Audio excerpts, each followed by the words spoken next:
Hey Jade, how are you? Good, how are you, Messi? I'm good. Are you excited for our meeting today? I'm so excited. I love our meetings. So Bethany can't be here today, so she is at way sick, so it's just going to be us two today, but I'll forward her the agenda information and the minute information and send that over to her after the meeting. Did you have a read of the agenda? Did you? Yeah, I've got a couple notes here. I've had a quick look. Yeah. Alrighty, so the first thing we'll sort of go over is the last meeting we had. We talked about the leaking washing machine. We've had maintenance come through and have a look and give it a bit of a tweak and fine tune, so hopefully it won't keep leaking because it was a big annoyance and hazard, so hopefully that's all done. But if you do notice leaking or anything, like just let the supervisors know or me know, and we can get them back in or get a new washing machine.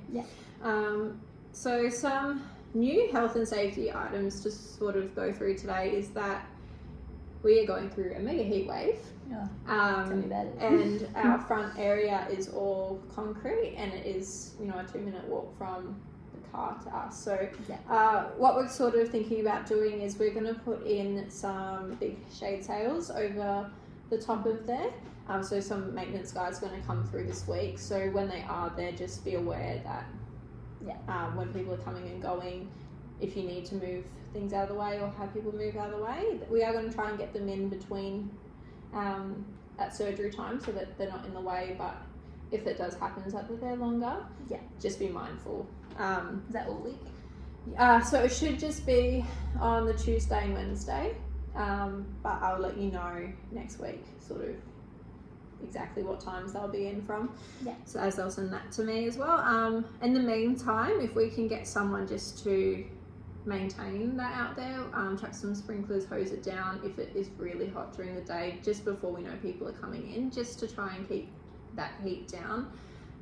That would be really good as well. Obviously not if people are already walking up the driveway, don't spray them with a hose.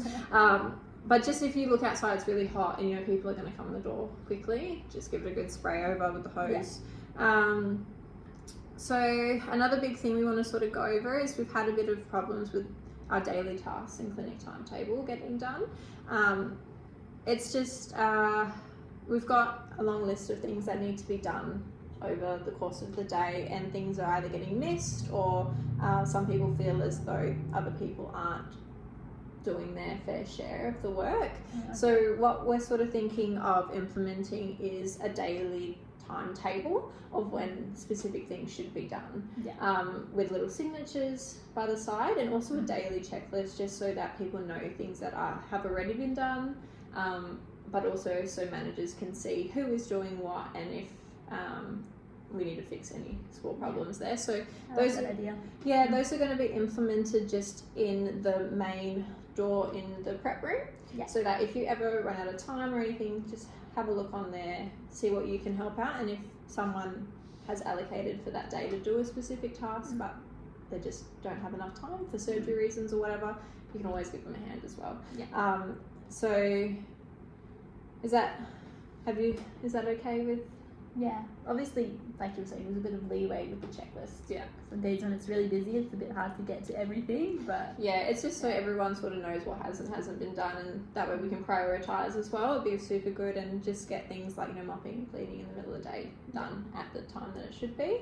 But so some other things that Bethany just wanted to just talk about as well is our new autoclave, just to make sure everyone knows how to use the autoclave before just tapping some buttons. So if you're unaware, or if you know someone that is unaware of the new autoclave, just send them to me. I can teach you how to use it if you haven't used that style before, and we can go from there. I'll be honest, I'm not very familiar with the new version of it, so that would be good. So we can go over that after the meeting as well.